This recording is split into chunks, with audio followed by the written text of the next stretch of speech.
Hello everyone! In today's movie, we meet two half-brothers who are sent back in time by their mysterious aunt as a punishment for their unworthy behavior.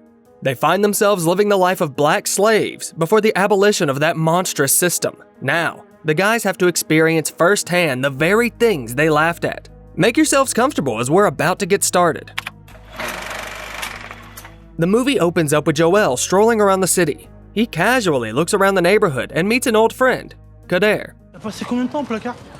Je fais 3 mois en tout. Ça va, pour un braquage, je m'en suis bien sorti. Mais t'avais pas tapé le sexe d'une vieille? During their conversation, we find out that the young man got out of prison just a week ago. Kader is happy for his friend and assures him that he'll lend him a hand in getting a job. However, Joel responds that he's too busy at the moment. Kader suggests they go to the mosque, but Joel seems more interested in a lady walking by. The guy goes about his business. We are then introduced to the second main character, Joel's half-brother, Regis. He's sitting at his desk in the town hall, totally indifferent to the complaints of a visitor. The poor lady's husband got deported, and she's struggling to take care of her 5 kids alone. But it's like Regis couldn't care less about her situation. He finally perks up when a higher-up running for mayor strolls into his office, proudly showing off his campaign poster. And there's Regis on it too. Et lui, c'est qui, là? Lui, c'est mon jardinier. Mais pour le côté diversité, j'ai pensé que c'était bien de le rajouter sur l'affiche. J'arrive même pas à prononcer son nom. He tells Regis that some criminals recently set fire to several cars in one of the city's neighborhoods, and then jokes that he'd deport all of them if they aren't French. The dark-skinned visitor's reaction doesn't faze him at all. Regis explains that the lady lives in that very neighborhood where the arson took place. The seasoned politician doesn't skip a beat and shakes her hand, telling her that she's in good hands, and leaves the office. Regis continues talking to the woman, still not demonstrating any empathy towards her. Instead of offering help, he suggests that the woman should consider following her husband back to her homeland of Cameroon. He ignores the fact that her children are French citizens since they were born in France. When the woman mentions Regis being of African descent, he quickly interrupts to state that he was born and raised in Normandy. In the next scene, we find Joel on a bus with his daughter and her school friend. He has no ticket, so the inspectors try to fine him for fare evasion. Trying to wriggle his way out of the situation, he starts hinting that they treat him like that because of his skin color. Monsieur, vous n'avez pas de titre de transport, alors c'est 40 € tout de suite ou Vous me 60? contrôlez parce que je suis noir. Ça n'a rien à voir, monsieur, on contrôle tout le monde. And then he even goes as far as trying to borrow money from his daughter's friend.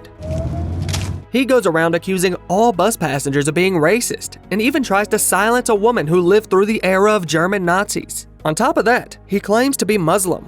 But then, another black guy stands up to Joel and tells him to quit making Africans look foolish. Y'a pas de mon frère. Devant ta fille en plus, t'as pas honte? Joel angrily yells traitor as he storms off the bus, leaving his daughter and her friend behind. At the same time, his stingy brother shouts at a disabled, impoverished man attempting to clean his car windshield. Dégage, bordel! Ça suffit la mendicité agressive, dégage! Mais tu vois bien qu'il est handicapé! Regis's wife tries to calm him down, but he won't budge and says this is all the doing of some mafia. He then goes after the window cleaner. Regis's daughter witnesses it all. The poor guy does turn out to be disabled, with his right arm missing. Feeling embarrassed, Regis returns to his car. Instead of apologizing to his wife and daughter, he tells them that the man intentionally cut off his arm to earn more by begging. Meanwhile, Joel returned home to his mom, who immediately slaps him for his disrespectful behavior. De l'ami de ta fille! N'importe quoi, j'allais la rembourser. La rembourser! Tu allais la rembourser quand? Hein? Et comment?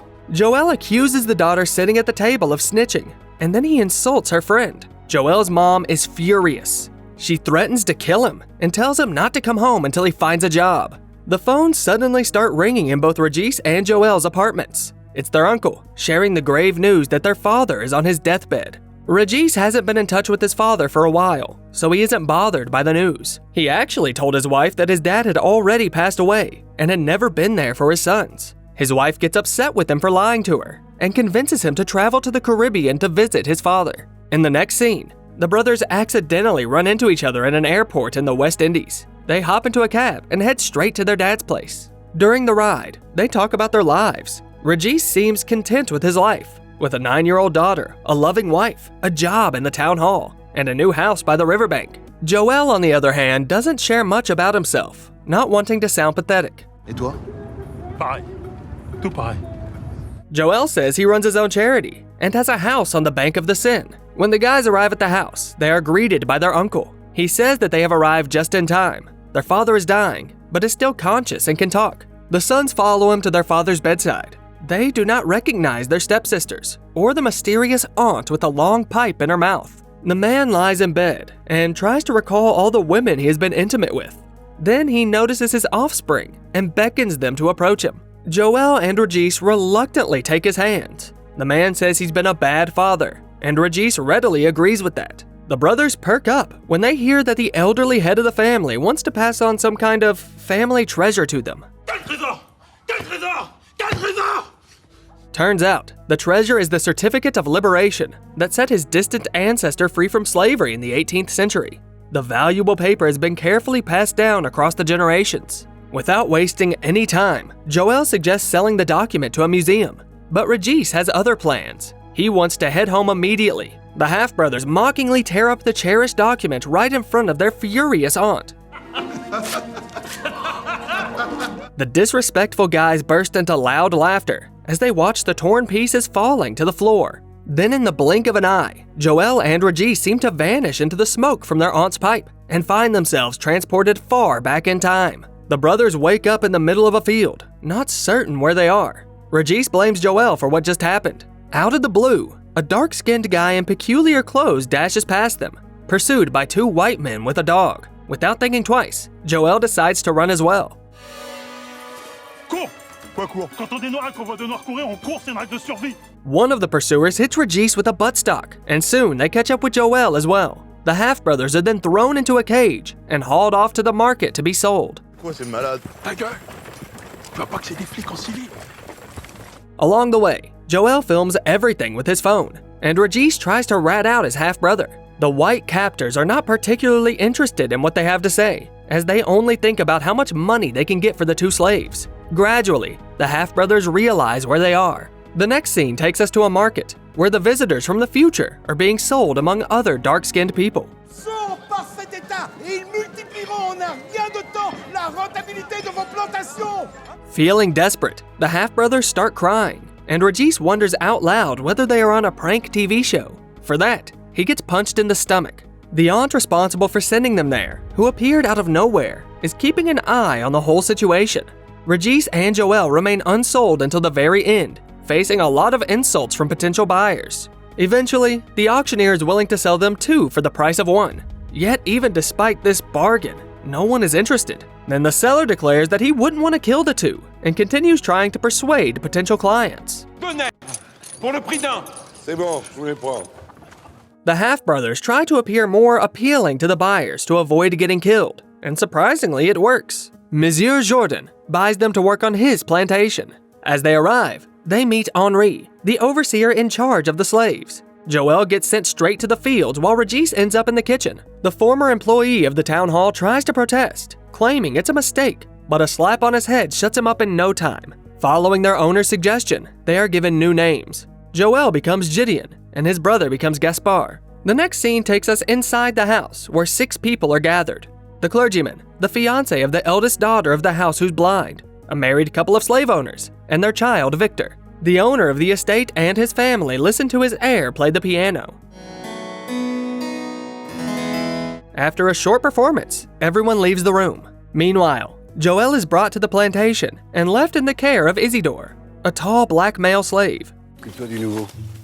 S'appelle Gédéon. Bien sûr, monsieur Henri.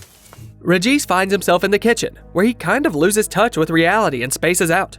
The poor guy has no clue what's going on. But then, the dark-skinned cook who happens to be his boss gives him a much-needed reality check. She tells stubborn Gaspar that if he keeps refusing to work, he'll be sent out to the fields. Meanwhile, Joel decides to pull a little act, pretending to be hurt on the plantation. But Henri isn't having any of it and pushes the slave to get back to work. Joel tries to stand his ground, but in this messed up society, other people just laugh at his reasoning. Dites ça parce que je suis noir.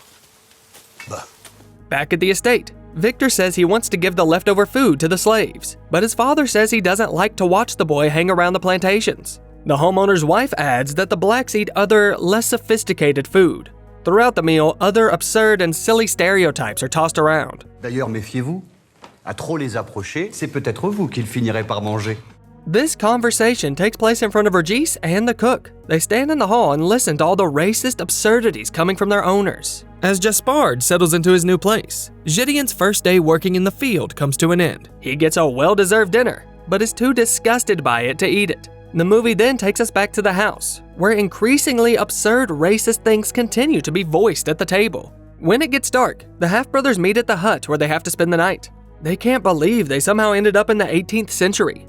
Joel decides to escape, and even though Regis is initially hesitant, he eventually follows his half-brother. While they try to flee, Henri arrives at the owner's house. The overseer tells Jordan that things are going fine overall, but he suggests chaining Gideon up because he looks like a savage. Monsieur Jordan replies, sounding almost sympathetic, that the young lad just needs some time to settle in, and sends Henri off to bed. The fiancé of the blind daughter pokes fun at Henri, and it gets everyone laughing.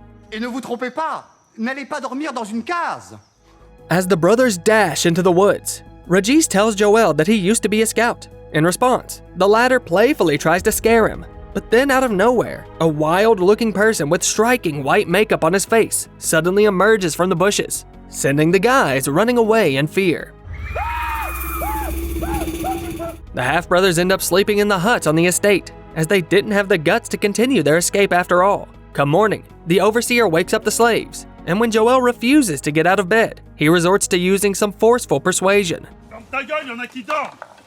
Following their awakening, the slaves gather for an impromptu sermon. The clergyman shares with them the teachings of Christianity. While Regis obediently shouts Amen, his brother causes a commotion, shouting Allah is great. The clergyman signals to Henri that dissent isn't tolerated in their society, and Joel receives several punches. After the beating, Joel also shouts Amen like everyone else, while his half-brother tries to prove to the clergyman that, according to scripture, all men are equal. The clergyman appeals to the Bible, pointing to a random page convinced that slaves can't read. He insists that blacks must obey whites, but since Regis can read, he recites the passage in question and confidently claims that's not what it says. Ah non, là c'est écrit Jésus était entré chez les pharisiens pour y prendre son repas. The clergyman abruptly wraps up his sermon and tells the slaves to get back to work. The man is visibly shocked by the turn of events, but he tries not to show it. At this moment, the owner of the estate is having a chat with Isaac, a wandering merchant. He asked Isaac to get him some perfume, wine for the upcoming wedding, and fabrics. Unfortunately, Isaac has forgotten about the fabrics, which really upsets Jordan. Nevertheless, that doesn't stop Isaac from demanding 50 crowns for the stuff he's already delivered. Once he gets paid, he promises to bring the fabrics within 2 days, and then he takes off. In the end, the two quietly mumble curses at each other.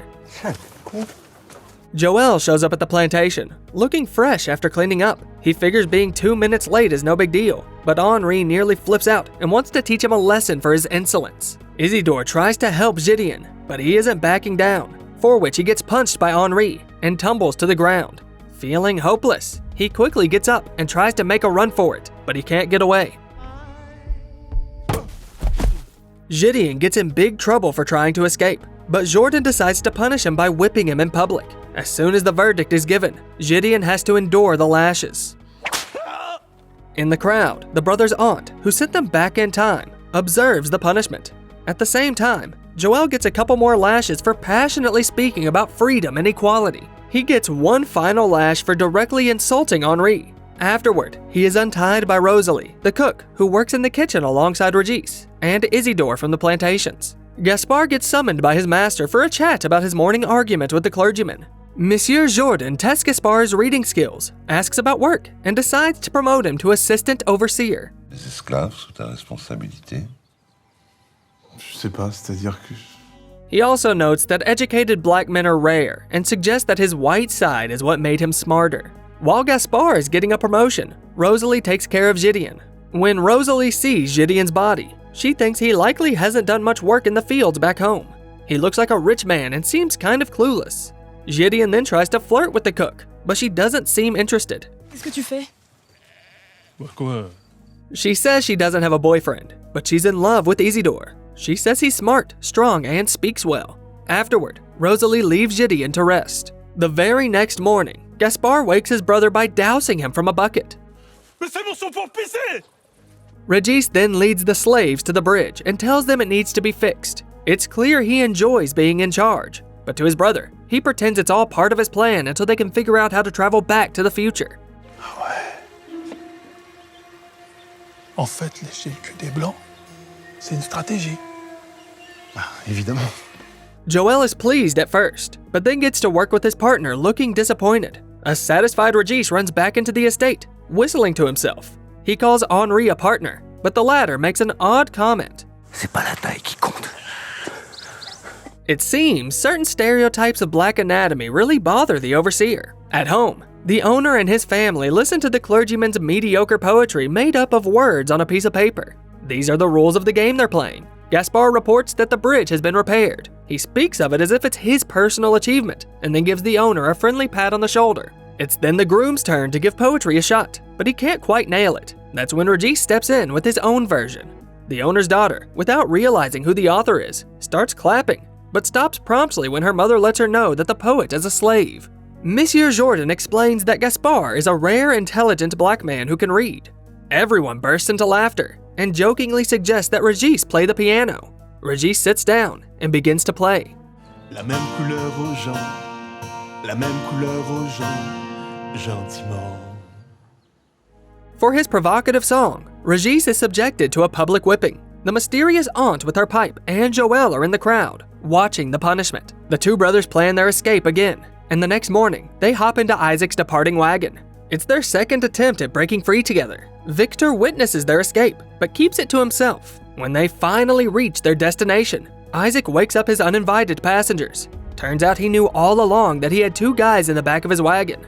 Meanwhile, Monsieur Jourdan enlists the two slave hunters we saw earlier to capture Gideon and Gaspar. The owner makes it crystal clear that he won't tolerate any harm to the runaway slaves. He insists on bringing them back in one piece and ready to work.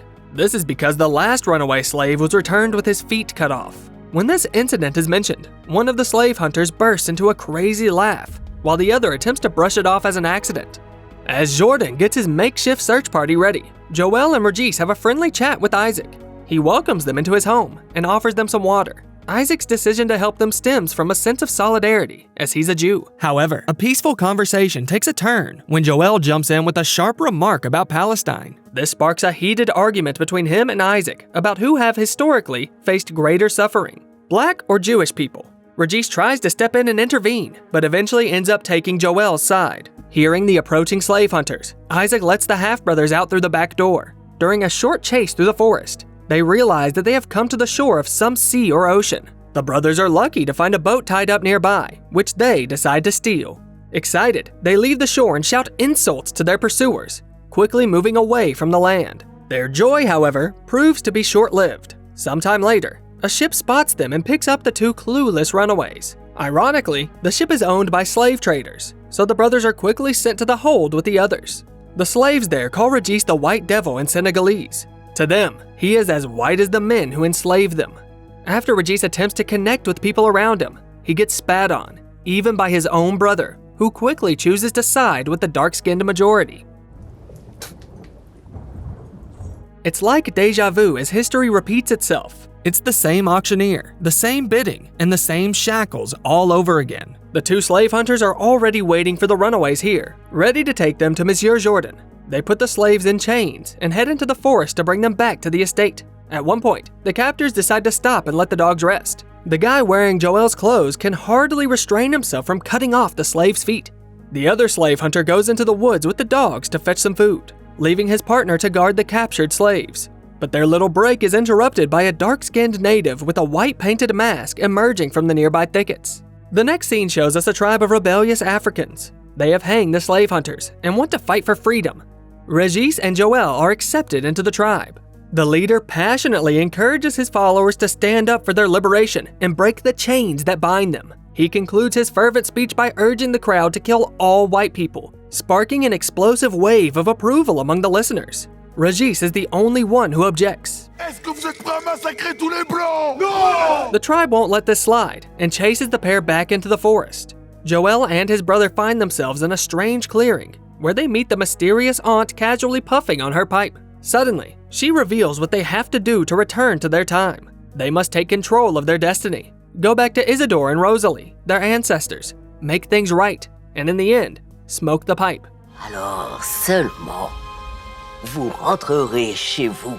As the half-brothers are having a fervent discussion, the old woman suddenly vanishes, leaving only her pipe behind where she was sitting. Because of a big misunderstanding that happened earlier on the plantation, Joel is convinced that Isidore is gay and therefore cannot in any way be their ancestor. He also convinces his brother of this. On the way to Jordan's estate, the brothers sit on a fallen tree and come up with a plan. They decide that their mission is to help the ancestors produce offspring and return to the estate. The brothers are immediately punished for their escape. After that, the two of them take a break in the hut and gather their thoughts. Victor comes by to visit them, and the guys quickly bring him up to speed on the future's history, even explaining democracy to him. The next scene shows the wedding with the guests merrily feasting to music. Seizing the opportunity, the brothers manage to snatch a barrel of rum and unintentionally end up stealing Madame Jordan's beloved dachshund too. While everyone in the house is drinking, the brothers take their loot to the other slaves and throw a real party, where they roast the dog, claiming it's a wild animal. They open the stolen booze, getting Isidore and Rosalie wasted. Allez, c'est bon, ça suffit maintenant.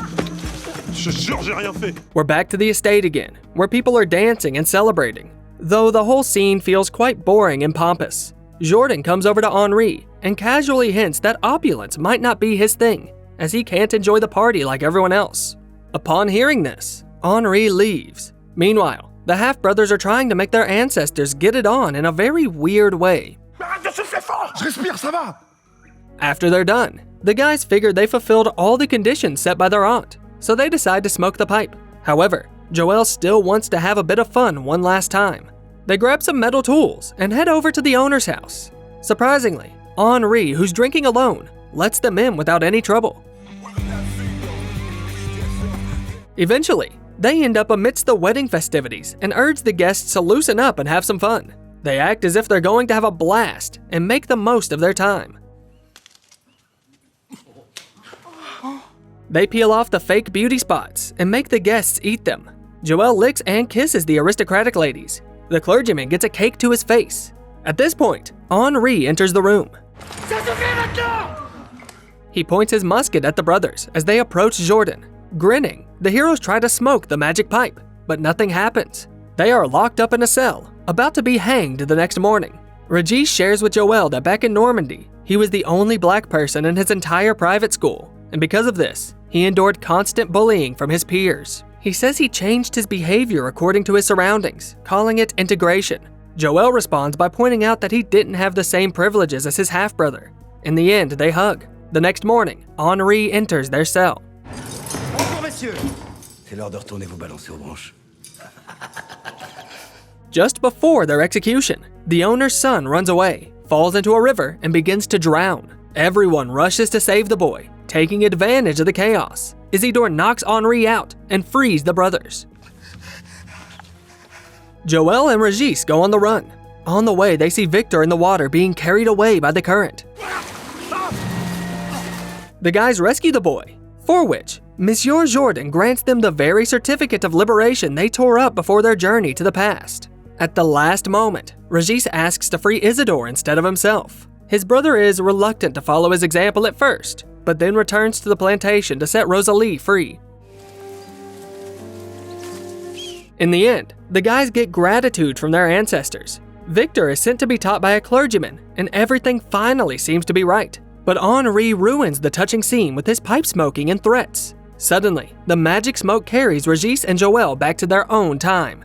In an epilogue, we see Joel, who landed a job as a construction worker. Regis, meanwhile, seems to have grown a backbone and become less of a bootlicker. Finally, the entire family gathers around the table. But then, out of the blue, their daughters accidentally tear up the precious certificate of liberation. Papa, elle a déchiré le papier qui était sur la commode. Même pas vrai, c'est toi.